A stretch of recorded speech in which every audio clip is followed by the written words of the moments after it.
5 Mei 2020, Hari Ambyar se-Indonesia. Hari engkau pergi seketika. Engkau pergi tidak bawa apa-apa, tidak juga minta apa-apa. Tapi engkau pergi dengan banyak memberi. Engkau pergi dengan jejak kebaikan. Di panggung besar dengan tangan terulur, tak kenal lelah menebar amal luhur. Teringat kembali di panggung amal dari rumah, saat ikhtiar untuk memberi, wajahmu memang lelah. Tapi tak sedetik pun ada kata mengeluh.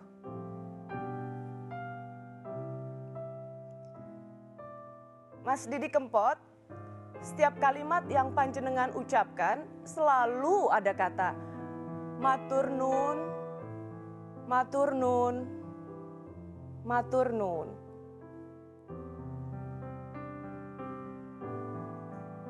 Kali ini, izinkan saya dan kami semua mengucapkan matur nuwun sangat Mas Didi Kempot. Sugeng tindak.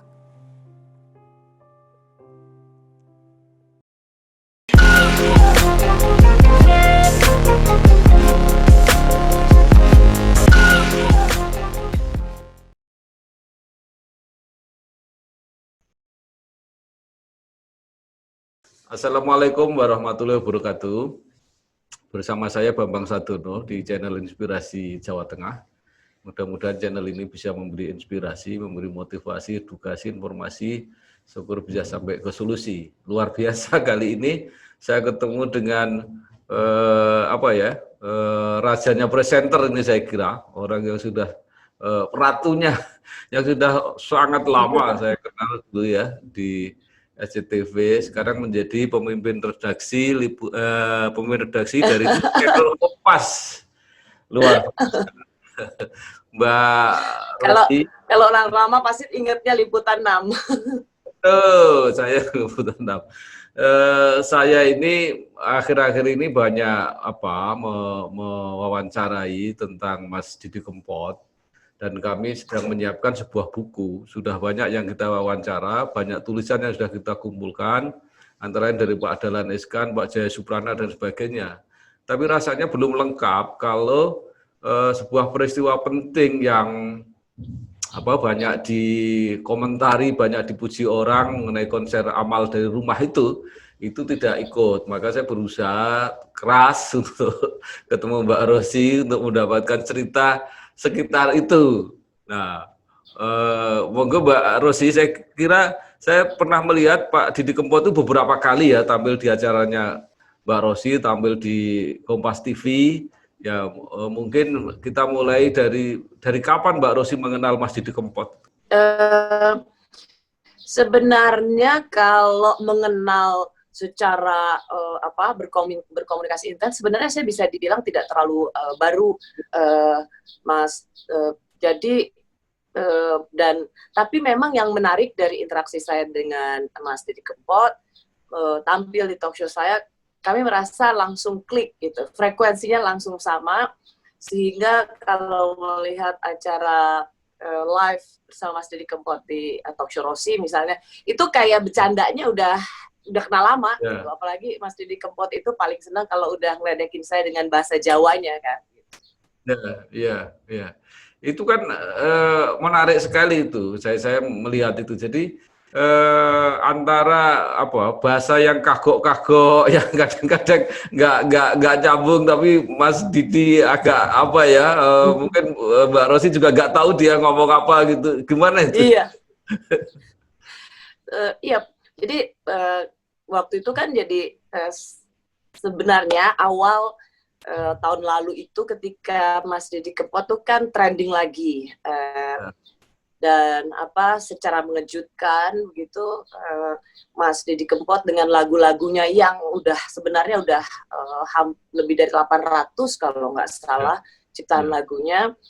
Mungkin generasi sebelumnya itu sudah tahu Didi Kempot, tapi yang mengejutkan adalah millennials kan, anak-anak berusia 20 tahunan gitu menyukai lagu cinta berbahasa Jawanya Mas Didi Kempot. Itu yang mengejutkan.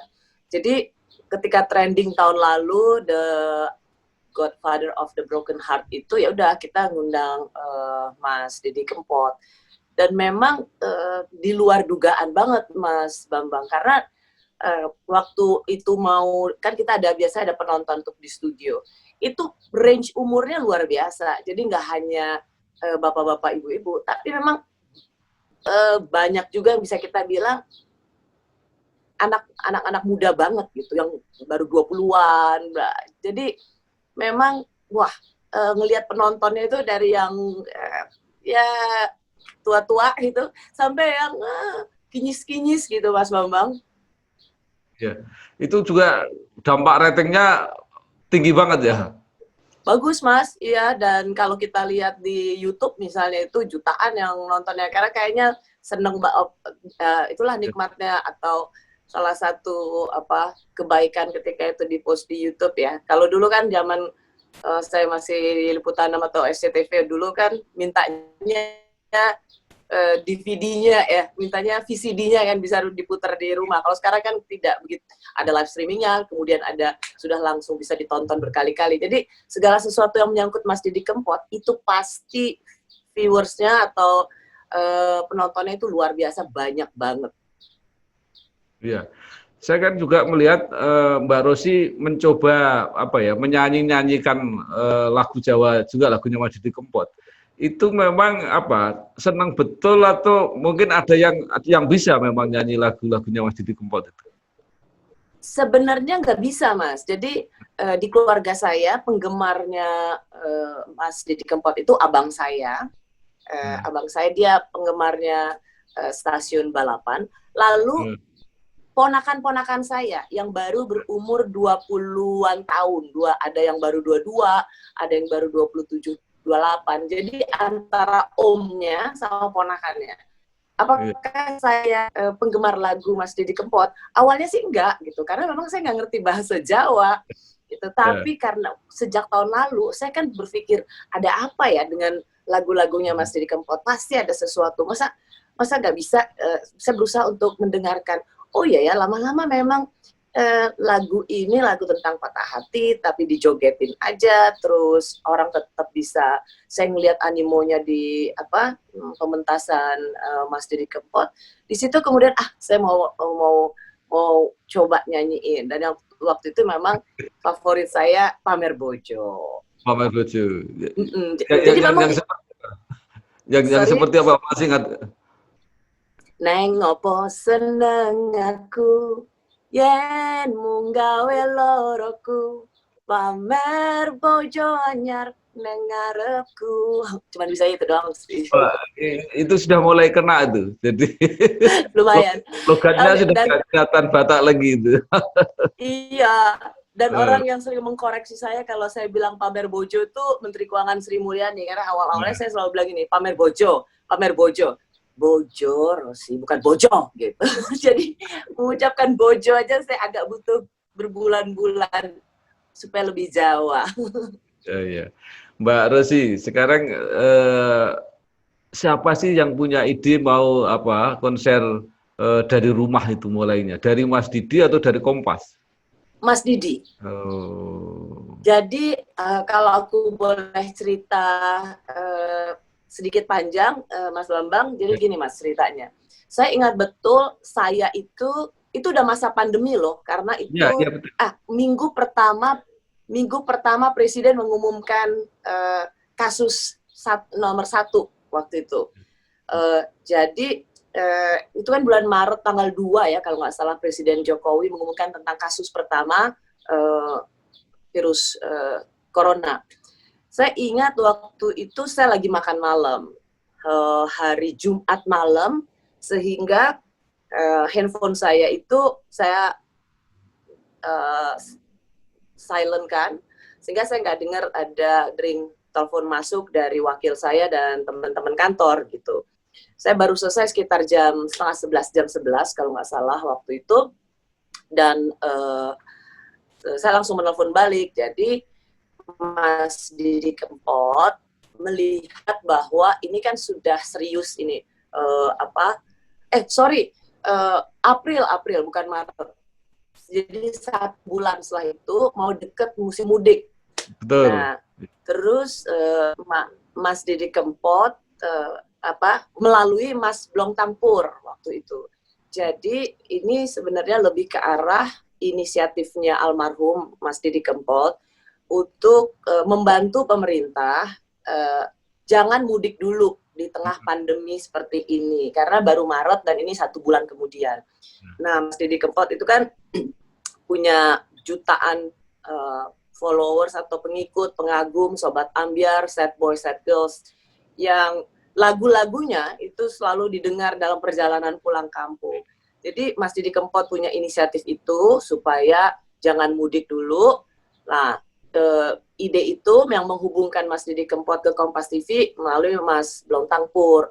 Nah, kapan Mas Didi Kempot maunya? Mas Didi Kempot itu maunya itu kan 4 April, 11 April. Jadi saya dikontak hari Jumat, Mas Didi Kempot maunya tuh Sabtu depannya lagi. Jadi ya seminggu sebenarnya kan persiapannya.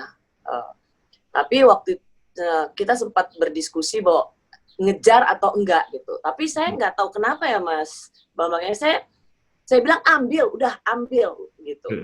Sebenarnya sih saya rasa kami nekat juga sih waktu itu, karena satu, nggak ada acara konser itu hanya direncanakan dalam waktu 1 minggu. Bahkan kalau musim normal aja itu nggak ada. Apalagi waktu itu kan udah masa pandemi, di mana sudah tidak boleh berkerumun, perjalanan dibatasi, macam-macam lah. Jadi bukan situasi yang mudah. Tapi ya saya bilang, udah ambil aja, pokoknya ambil. Jadi Jumat malam 4 April ya itu ambil. Jadi anak-anak tuh Mas, tim produksi itu Sabtu Minggu kerja tuh untuk merumuskan kita mau gimana ininya. Dan memang Mas Didi Kempot di sini terbukti sebagai seorang seni besar, tapi dia punya kerendahan hati ya. Jadi kan biasanya nih musisi besar tuh kan selalu ingin diperlakukan seperti rockstar atau bintang besar yang harus dilayanin, harus butuhnya apa, kita ingin.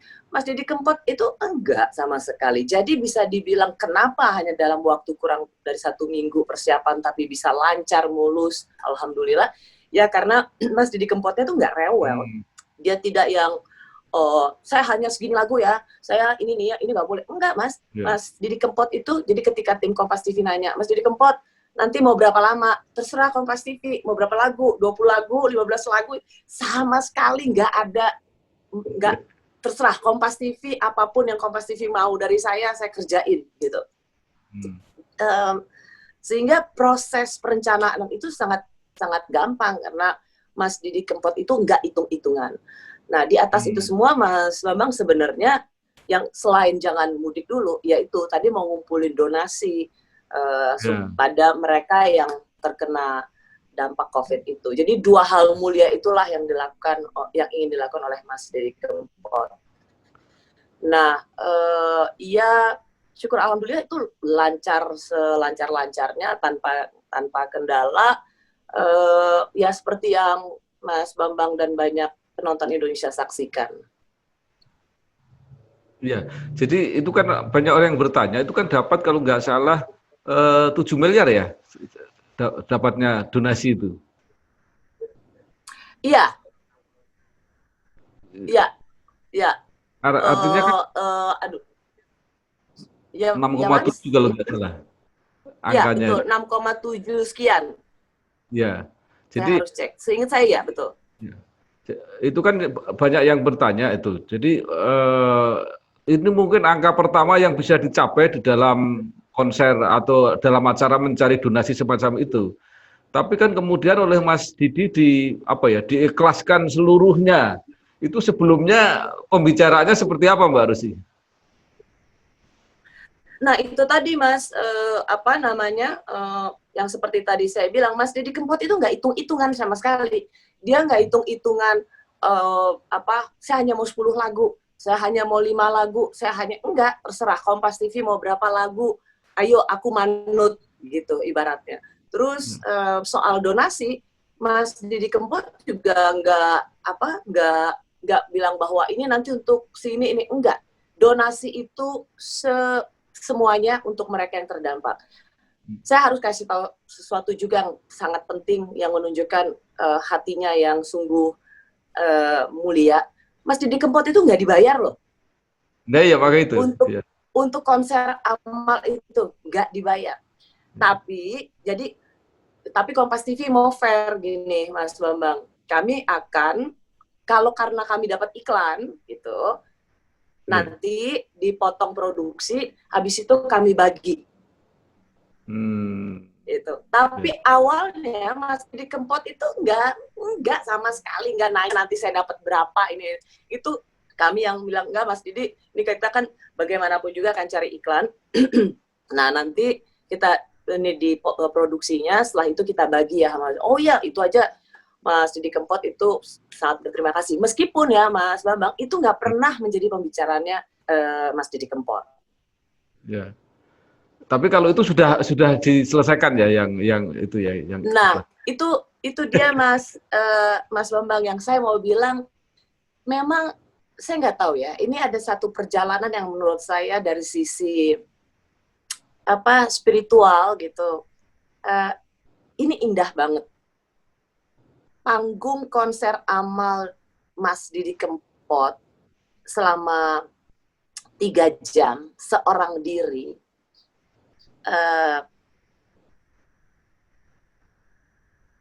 tidak saja menjadi panggung kebaikan seorang Didi Kempot untuk masyarakat yang terkena COVID. Jadi saya itu ada komunikasi 3 kali sebelum beliau meninggal. 1, melaporkan bahwa total keseluruhan donasi yang kemudian Mas Didi Kempot itu bersyukur gitu. Mas, kita dapat segini, wah bersyukur. Sampai Mas Didi Kempot itu bercandanya gini, ini duet baja ini saya yang nyanyi, kamu yang cari sumbangan.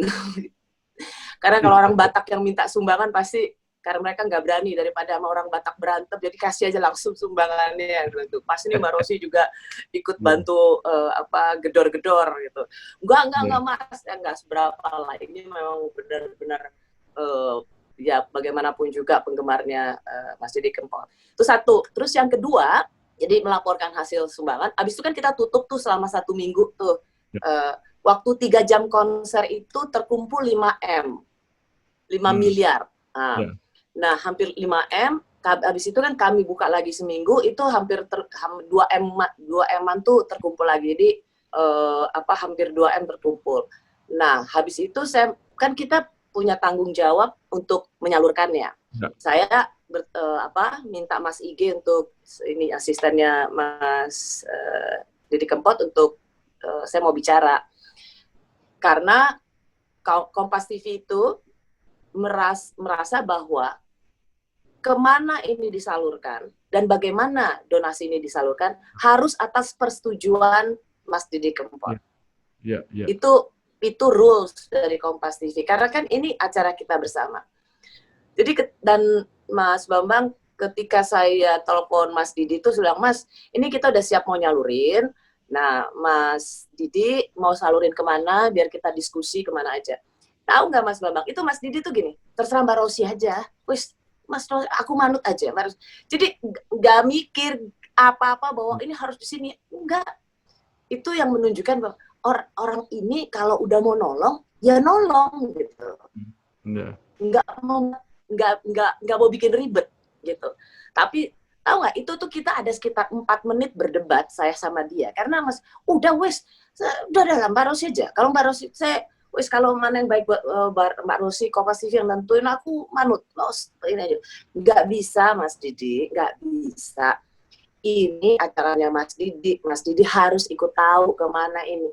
Oh wis lah, kita tuh berdebat hanya gitu aja, sampai akhirnya aku bilang, aduh Mas Didi, gini, pokoknya gini, saya mau Mas Didi harus ikut tahu, karena ini nilainya Kompas TV itu begitu dalam hal berinteraksi dengan pihak luar gitu, Mas Bambang.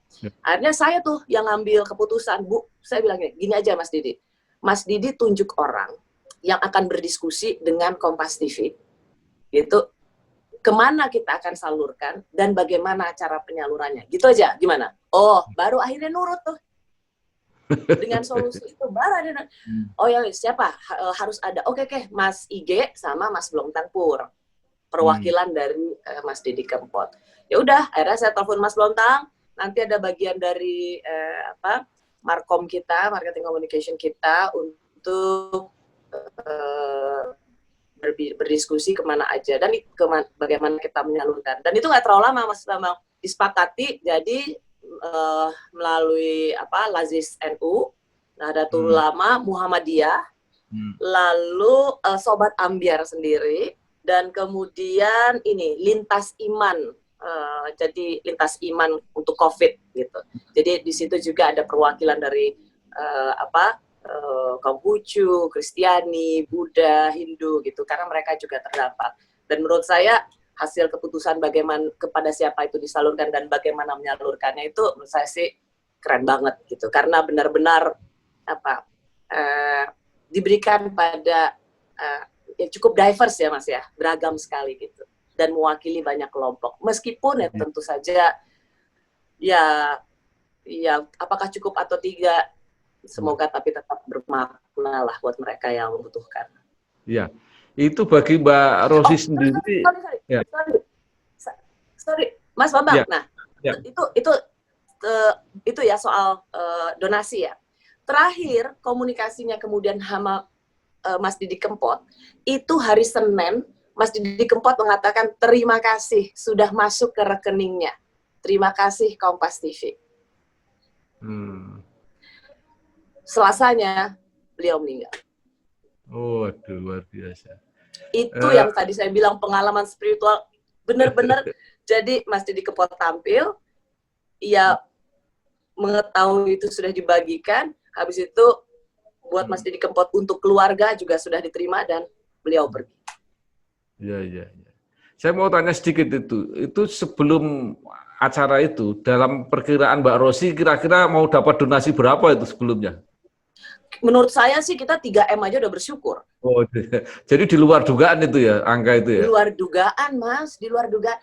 Mas, itu tahu nggak, Mas? Itu tuh saya ada nulis tuh di kompas.com. Saya tuh waktu itu benar-benar antara waktu saya membawakan acara itu, antara saya gembira, tapi juga bete sebenarnya. Di belakang layar tuh saya kesal banget. Karena kan memang platform bisa untuk galakan kitabisa.com karena dia bisa real time kan Mas, ditampilkan. Itu yang tidak bisa dilakukan kalau kita ke rekening bank-bank. Tapi kalau ke kitabisa.com, saya dari Rosi 50.000, dari Mas Bambang Sadono 50.000, terus hasilnya itu real time gitu. Nah, itu jebol server mereka nggak bisa menerima karena begitu Mas Didi Kempot tampil itu udah tung. Bayangin Mas, ketika kitabisa.com kan setelah setengah jam kami siaran, ini nggak naik angkanya, mungkin kan. Udah tuh di sosial media sama di ini orang udah marah-marah, udah misuh-misuh, gimana nggak bisa masuk ini. Kakak saya juga di grup keluarga marah-marah, ini mau nyumbang nggak bisa, ini. Akhirnya kita ganti pakai BCA waktu itu. Mas, bayangin aja Mas ya, orang kan kalau mau transfer duit, gagal, biasanya langsung males ya, bete gitu kan, dan ngambek lah gitu, udah deh gitu. Apalagi kalau harus mengganti rekening. Ini enggak Mas. Mas bayangin aja, dalam waktu setelah kita ganti pakai BCA, itu kurang dari setengah jam, itu ada 14.000 transaksi. Luar biasa. Iya, jadi Ya, ya nggak kuat, kita bisa .com nggak bisa, jempol dia punya. ya. Jadi akhirnya, tapi yang Sobat Ambiar atau penonton konsernya Mas Didi Kempot malam itu, disuruh ganti rekening, mereka nurut gitu, dan mereka tetap nyumbang. Jadi luar biasa betul bagaimana penonton sangat menghargai Mas Didi Kempot, sehingga meskipun mereka nggak bisa melalui kitabisa.com, diganti ke rekening lain, mereka tetap nyumbang. Tapi menurut saya, ini adalah apa ya, tanda terima kasih kembali dari masyarakat atas kebaikan dan keikhlasan seorang Didi Kempot. Ya. Ini untuk Mbak Rosi atau untuk Kompas TV apa ya? Sesuatu yang sangat penting atau enggak? Artinya sesuatu yang membuat Kompas TV mungkin mendapat apa ya? Apresiasi, mendapat prestasi yang luar biasa lah dengan acara ini gitu. Ada dampak positif untuk Kami kami tentu bersyukur dan kami bangga menjadi bagian dari panggung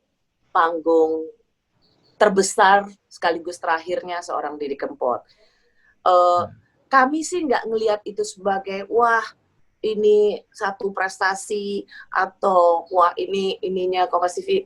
Nggak di situ sih kami ngelihatnya, Mas Bambang, tapi kami lebih melihat bagaimana Kompas TV, meskipun kami TV berita, kami juga membuat konser kemanusiaan yang karena kami juga terdorong mengambil bagian dalam kegotong royongan, dan itu semua diinisiasi oleh seorang Didi Kempot, dan sampai sekarang kami masih suka meneruskan juga.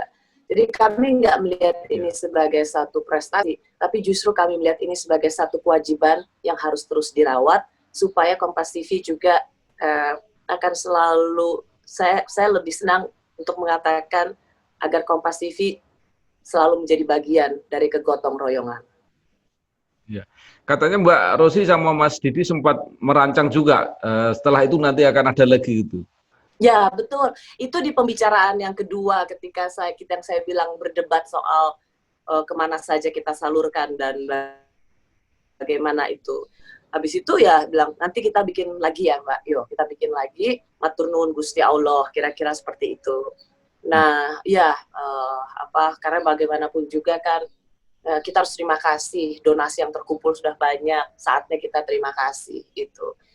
Nah, dari Mas Didi Kempot yang bilang, Mbak, kontak ini Judika, gitu. Dia tuh kalau bawain lagu saya bagus-bagus. Oh, saya tuh bahkan bercanda sama Mas Didi Kempot. Nah, gitu dong. Kali ini gua demen nih. Ini namanya 2 lawan 1 namanya, betulan gitu. 2 Batak, 1 Jawa. Jadi kita ya kontak ya. Sampai nang kontak gitu. Dan memang Mas Bambang ini juga lucunya gini. Kan ya, saya tahu bahwa ini pasti masih lama lah bikinnya, mungkin September, Desember, karena kita nggak tahu pandemi ini akan berakhir kan. Saya tuh juga bukan orang yang kontak-kontakan sama Judika gitu. Tapi entah kenapa begitu dapat amanat itu tuh hari apa ya, saya di weekendnya tuh saya WA tuh Judika dan kita berkontak-kontak, dan dia bilang siap Kak, anytime. Aku tuh juga fans banget sama Mas Didi Kempot. Baru ngomongin kayak gitu, Mas Didi Kempotnya pergi. Makanya Judika termasuk. Jadi memang ya yang kayak gini-gini kalau diinget tuh ya gitu deh Mas Bambang. Mbak Rosi, tentu saya terima kasih sekali. Tapi Mbak Rosi mungkin masih ingin mengatakan sesuatu kenangan terhadap Mas Didi Kempot. Mas Didi Kempot mengajarkan pada saya tentang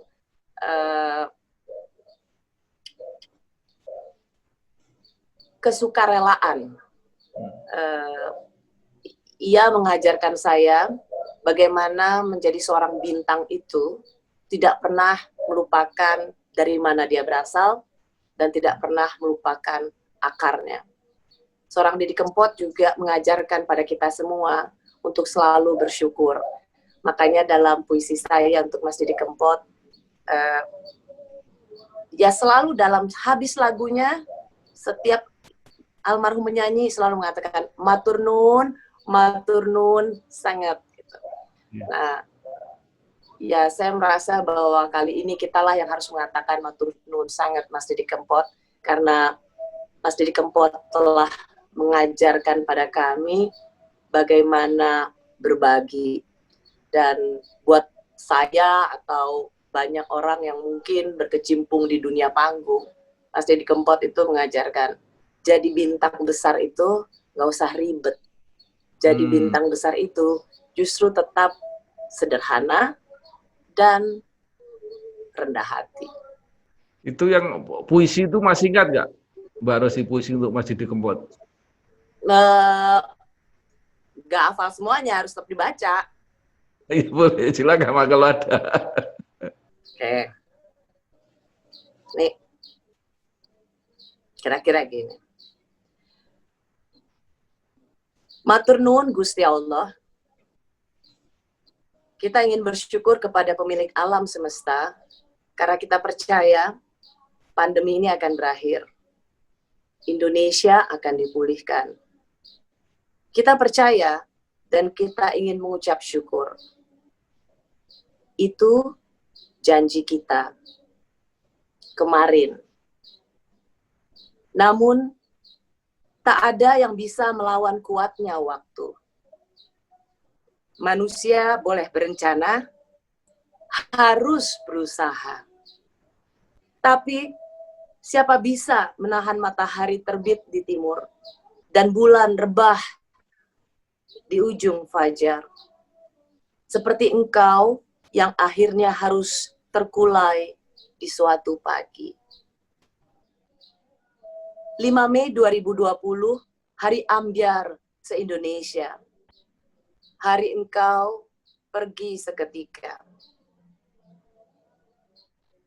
Engkau pergi dengan banyak memberi. Engkau pergi dengan jejak kebaikan. Di panggung besar dengan tangan terulur, tak kenal lelah menebar amal luhur. Teringat kembali di panggung amal dari rumah, saat ikhtiar untuk memberi, wajahmu memang lelah, tapi tak sedetik pun ada kata mengeluh. Mas Didi Kempot, setiap kalimat yang panjenengan ucapkan, selalu ada kata matur nuwun. Matur nuwun, matur nuwun. Kali ini, izinkan saya dan kami semua mengucapkan matur nuwun sangat Mas Didi Kempot, sugeng tindak. Luar biasa itu. Waktu saya baca ini, pakai lagunya Pamer Bojo, diiringnya Pamer Bojo. Wah, itu saya gak bisa menahan keharuan. Ya.